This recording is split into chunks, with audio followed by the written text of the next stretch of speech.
Today I will be showing you how to make a counseling appointment through a link that you will receive in your email.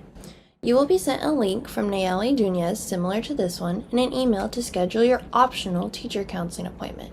Click on the link in the email and you will be taken to the Navigate Through My Cerritos page.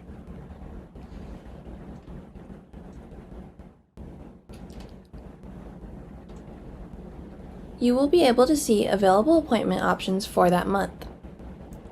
Again, this is not mandatory, but if you need help with anything, please schedule an appointment. Kevin Castillo is the Teacher TRAC designated counselor, so once you click the link, you will only see availability for Kevin Castillo, as you can see on my screen.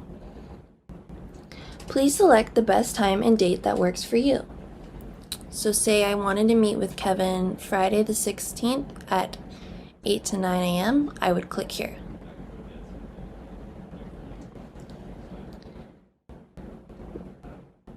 Once you have selected that option that works best for you, you will then be taken to a Review Appointment Details and Confirm page.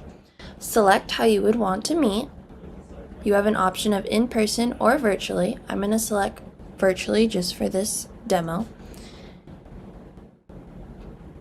Then you can share anything you would like with the counselor before you make your appointment. So say you want to say, I will send you my transcripts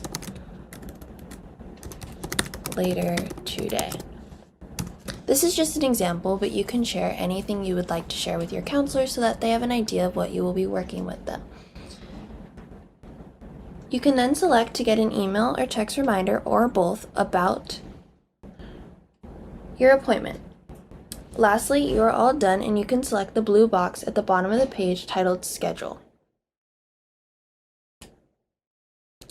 Congrats, you just made a counseling appointment.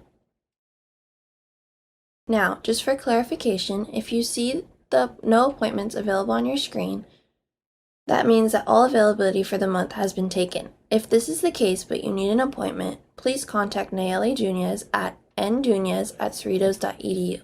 Thank you.